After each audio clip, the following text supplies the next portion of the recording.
When I was in high school, my friend and I had a peculiar pastime. Like any teenage delinquent, we liked to cause trouble. We weren't vandals, we didn't deal drugs, and we certainly didn't bully kids in school. No, we liked to scare the living hell out of the new parents by hacking their baby monitors. We were insufferable little punks who thought we were too good to get caught, and that our little acts of mischief would go unpunished. One night, however, I learned my lesson and realized that I wasn't quite as bulletproof as my tremendous adolescent ego made me out to be. Dimitri, Kurt, and I went to the same school, shared many of the same classes, and hung out almost every evening after chow time. We watched prank shows, played video games, talked about who had the nicest rack in school. One evening, we were trading scary stories at the park. Kurt shared the classic story about the single mother who heard a haunting voice on her baby monitor. Like most horror movies, it sounded like total crap. But Dimitri told us that it had happened to his mom once. On her own baby monitor, she'd heard a neighbor singing to her baby. Apparently, it was possible to accidentally tap into someone else's frequency. In an instant, a light bulb turned on in each of our heads. When you're close enough to someone, you don't need words to know what that person is thinking, and we could all tell we were thinking the exact same thing. We were going to buy a baby monitor and screw with people.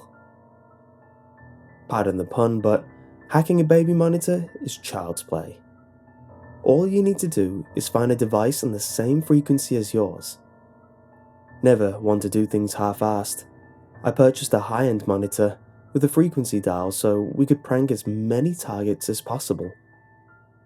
The following night, we took our bikes, roamed the neighborhood, and found our first victim.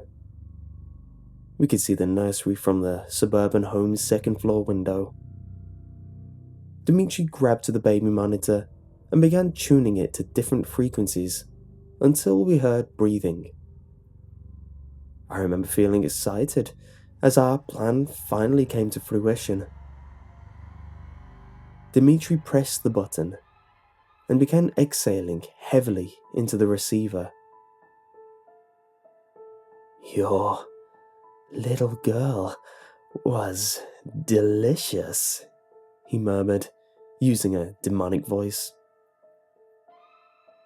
The light in the master bedroom turned on almost immediately, and we heard a shrill scream. Laughing our asses off, we quickly rode off down the street so we wouldn't get caught. We repeated the prank several times over the course of the following weeks, each taking turns talking through the monitor. Not wanting anyone to get wise to our little games, we chose a different house every time.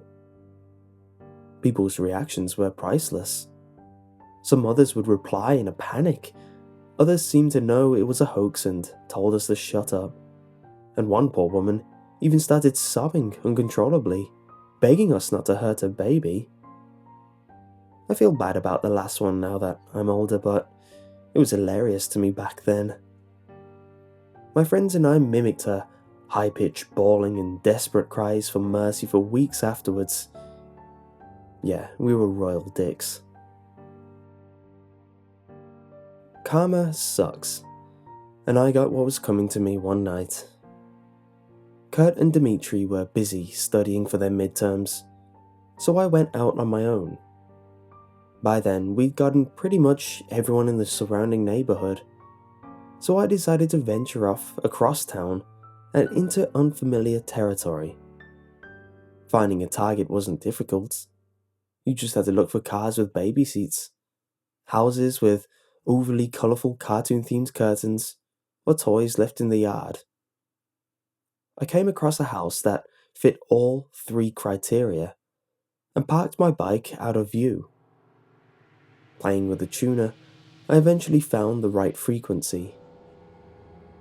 I could hear the sound of a baby snoring lightly. A devious little smirk pushed its way onto my lips, and my heart began pounding with excitement. It was my time to shine. "I am watching," I whispered into the monitor, using the creepiest voice I could muster. The house remained dark and lifeless. I figured the homeowners hadn't heard me. "I stand over your bed, watching, waiting. I will get you," I said, louder this time.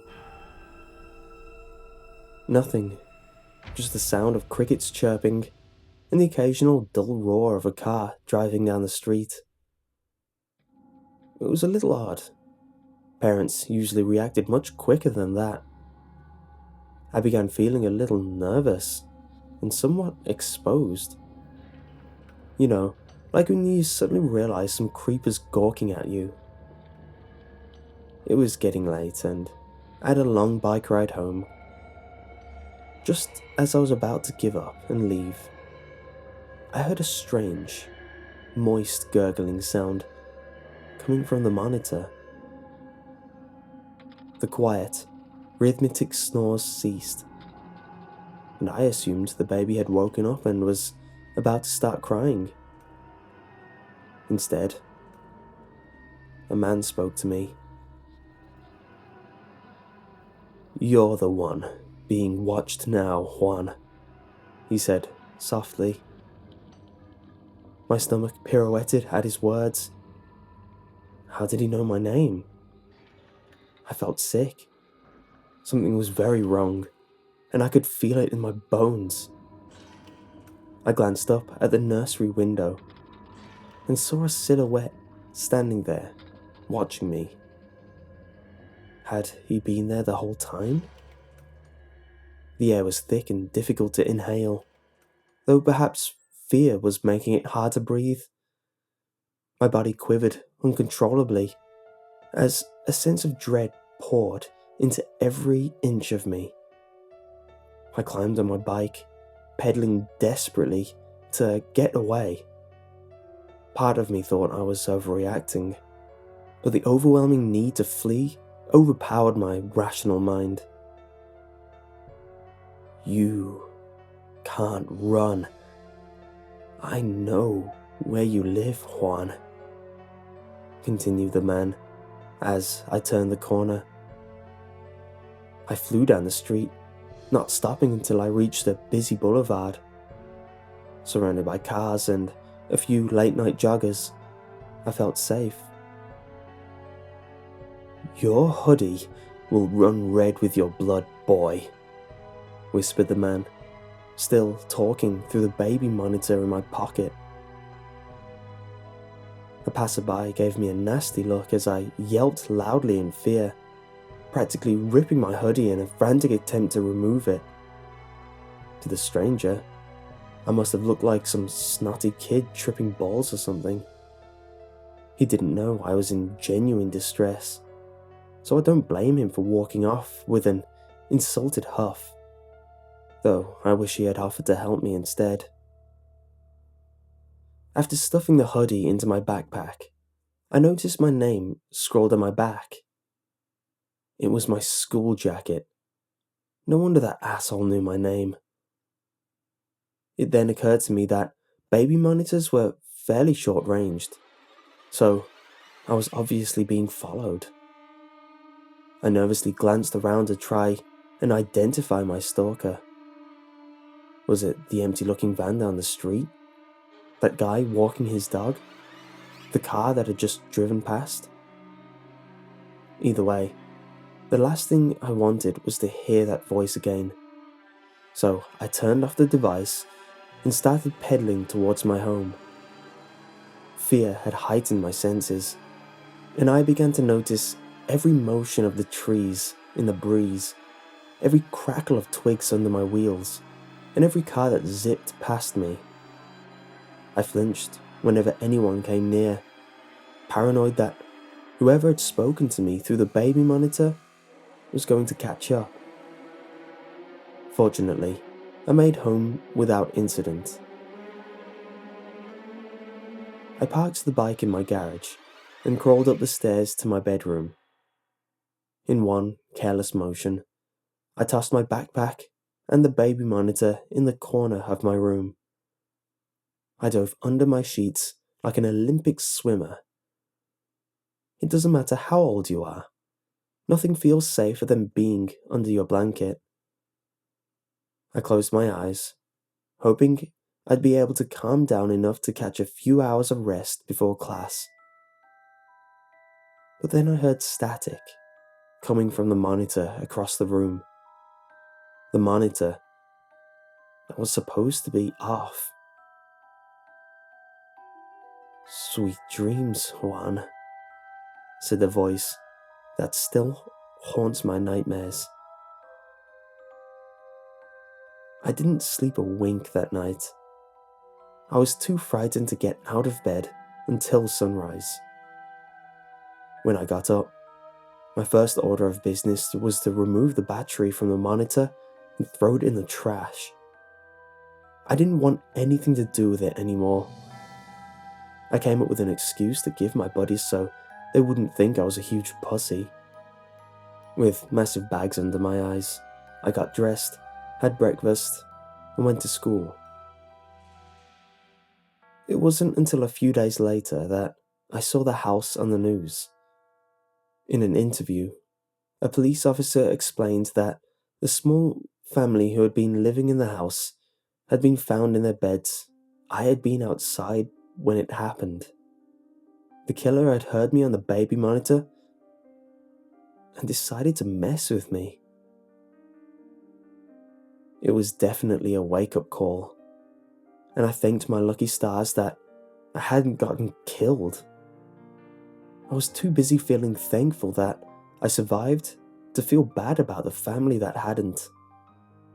Empathy, like wisdom, comes with age. Now that I'm an adult with a wife and daughter, I truly understand the consequences of my actions and the severity of the situation I put myself in as a tremendously stupid teenage boy. That dreadful night, I thought I reached the epitome of fear, but it was just the tip of the iceberg. As a father, I now know that fear thrives and multiplies when there's something more precious than your own life at stake. I can't say for sure whether the killer found me again after all these years, or whether a new breed of idiots had the same idea as my friends and I. But I can tell you that I now understand what true terror is. Late night, I heard something on our baby monitor that sent chills into my very soul, shackling me with a paralyzing fear that I doubt will ever leave me. I'm still watching.